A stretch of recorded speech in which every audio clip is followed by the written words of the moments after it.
What is up, people? It's your boy Fishing. Going to go through an Alabama preview and prediction today. Pick each game that they play, go through the schedule, and take a look at it, and even take a little bit of a look in the SEC West. But of course, if you like the video, you already know, hit the subscribe, hit the like button. I do appreciate it. But let's get into it. Each year, we know Alabama's going to have a good team, but we got to kind of figure out how good. Alabama loses two elite wide receivers in John Mechie and Jamison Williams last year. You lose Brian Robinson at running back, who was really a little bit underwhelming last year. The offensive line wasn't the greatest either. But you got the Heisman winner Bryce Young coming back, and a few transfers at wide receiver. You have Jermaine Burton from Georgia, not the best wide receiver from Georgia, but the most talented. I guess that's just what we'll say there. Tyler Harrell from Louisville, a really speedy slot guy, a little bit smaller. Both going to be really big additions to the offense this year. Of course, you have Jahmyr Gibbs from Georgia Tech, Georgia Tech's best player by far. That's going to contribute a lot. At running back, you have Jace McClellan, really due for a little bit of a step-up year. It's wide open on the depth chart, basically. Now, Alabama has Trey Sanders. If anybody remembers who that was, he got into a car accident, but he was the number one recruit in the 2019 class, the number one running back recruit. I'm sorry. He was ruled that he would never play football again, but he's actually taking snaps now. So we'll see how that goes. It's a good story. But we'll see, from injuries, even when it's football injuries or out of football injuries, it's hard to see a player really play up to elite potential if you have injuries like that happen. But just something that we can follow. Now, on defense, Alabama has Jordan Battle, which is a senior on defensive back, and Eli Ricks transfer from Ole Miss, or from LSU, I'm sorry. That's a hell of a duo. But then you talk about duos. You have Will Anderson, the best defensive player in the country and arguably the best player all across college football. And then you have Dallas Turner beside him, which is not too far behind. Two really good duos, and then you couple that with a really good defensive line. Alabama's defense could be something really serious this year. It just could. You have a lot of other players. At wide receiver, you have Ja'Cory Brooks. I think he won the game against Auburn last year. You got Kool-Aid McKinstry, the best name in football probably. But yeah, so Alabama has a ton of talent, a lot of depth. But let's go into the schedule and see what Alabama really can do this year. And it's not going to be too easy. So week 1 at Utah State, I'll skip through some of these. Of course, Alabama's going to roll on Utah State. But week 2, you go to Texas. Alabama goes to Texas to play. This is a really weird game. Texas in Steve Sarkisian's year 1 went 5-7. It's year 2 now. He has Quinn Ewers. He has two really good quarterbacks, and the thing with Texas never really pulls it together, and they don't play much defense. Of course, they're in the Big 12. They're used to getting into shootouts. That would be the absolute only way I see Texas winning this game is if they got into a shootout and Alabama couldn't keep up. That would be the only way. With that being said, I think Alabama rolls on Texas this year. Texas has a lot of talent, though. Xavier Worthy and Quinn Ewers at quarterback from Ohio State, which we haven't seen much from him yet. Hasn't taken a snap really yet in college. I'm high on Texas this year, but I just don't think, especially with the way it falls in week 2, Texas is just not going to be ready for a team like Alabama. So I've got Alabama rolling in that game. Louisiana Monroe, don't have to talk about that. Then Vanderbilt next in week 4. I think Vanderbilt's going to upset Alabama. All right, and this is where it gets really tricky. Let me just read you this stretch of games here. You got to go to Arkansas. You got A&M at home. You go to Tennessee, Mississippi State at home. You get a bye week. Then you go to LSU and Ole Miss back to back. Then you have a cupcake game, and then you you get Auburn at home. This is kind of a theme with a lot of SEC West teams this year. Alabama's usually had a pretty easy schedule, but you got to really think about it. Arkansas hasn't been too great in the past years. Tennessee was never a good cross-division opponent, really, for Alabama. They've dominated them. Mississippi State is better this year. Texas A&M has more talent than they've had possibly ever. LSU, it had in some years had been bad. Ole Miss wasn't good either, and then Auburn's kind of a toss-up. But it's just a tough stretch of games, and it pretty much when you're an SEC West team, you play pretty much all the same teams, and then you have your cross division. I guess the difficulty depends on the cross divisional, but anyway, you got to go to Arkansas. Arkansas is a tough opponent. They play really, really disciplined football. No turnover, strong lines of scrimmage. They have KJ Jefferson coming back. I expect him to have a really good year. Arkansas led the SEC in rushing. They lose Treylon Burks at wide receiver, but they replace him with Jordan Hazelwood from Oklahoma.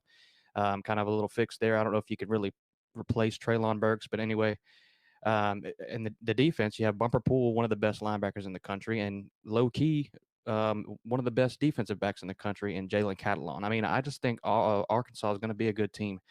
We can't really ignore it anymore. Sam Pittman got there. It's not really a fluke, in my opinion. I think Arkansas is a good team.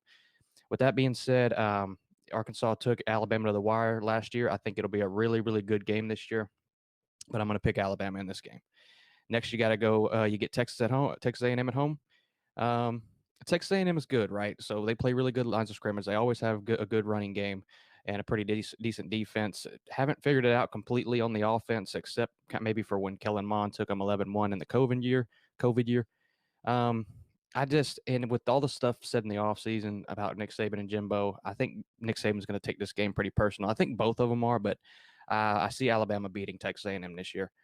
Then you got to go to Tennessee. This is going to be a tough one. Like I said, all these games are tough, but Tennessee is going to have a lethal offense this year. Um, you know, Cedric Tillman and Jalen Hyatt at wide receiver. You didn't know who any of these people were until Josh Heupel got there. The problem with Tennessee is the defense. I know they kept in the game last year and it was a close game, but I just don't think Tennessee can hang a full 4 quarters with a team like Alabama, especially this year. So I'm going to give Bama another win here. And you got Mississippi State at home. I think Mississippi State's a really sneaky team. Will Rogers at quarterback coming back? He's going to throw like 50 times a game. Mississippi State lost that one player, Christopher Cross, I believe, on defensive line. But other than that, everything else coming back. And of course, you got Mike Leach there, and they play pretty good at defensive back. Kind of, a lot of takeaways, turnovers. Anyway, I think Arkansas and Mississippi State could be really sleeper teams that could be upset Alabama this year. But with that being said, I'm gonna give Bama another win. Then you got your bye week, and then you go to LSU.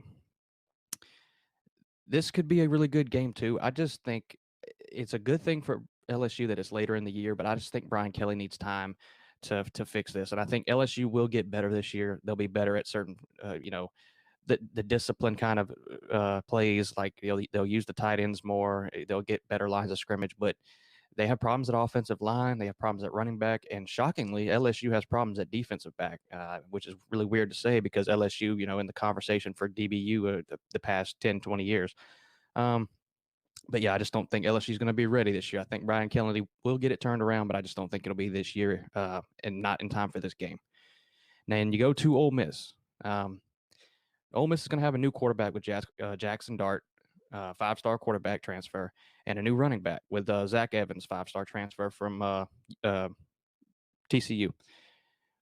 Lost a few wide receivers too with Jerry and Ely, Snoop Connor, Elijah Moore. They lose a lot of pieces, but Lane Kiffin's really used the transfer portal to kind of build his roster. And we didn't think that was kind of the case that it could be possible before, but it's kind of being proven that in these days, it could be something that's feasible, especially at a school like Ole Miss. Now, 2 years ago, we saw Ole Miss take Alabama to the wire. Ole Miss, the year after, kind of shit the bed. I sat down last year and I really thought it was going to be the year that Ole Miss beat Alabama. And it didn't happen. Alabama just kind of dogged them. But LSU, I keep getting these confused. Ole Miss's defense was getting better. They lost the defensive coordinator, but they were getting better every year. I think that might kind of halt the progression of Ole Miss's defense, but this is going to be my upset pick. I think this is late in the year. I think injuries could be a possibility for Bama.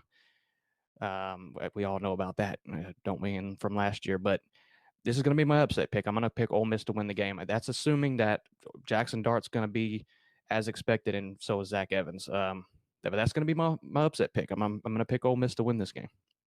So Alabama is 10-1 here. No, 9-1. Then you got Austin Peay. We don't have to talk about that.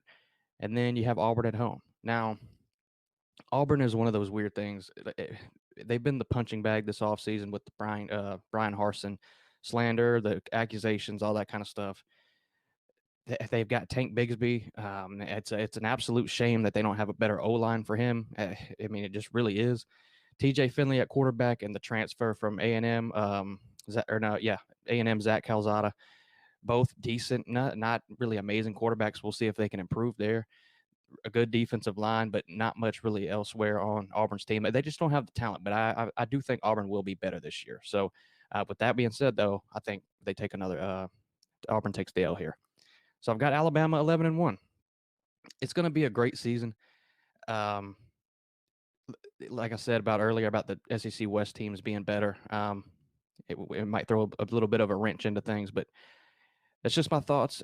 Leave me your comments down below. Tell me what you think. Tell me if you think anybody else is going to beat Bama, if they're going undefeated. If you see something else happening, just your opinions on the schedule, the team, all that. But you already know I do appreciate it. Subscribe and hit the like button, and deuces.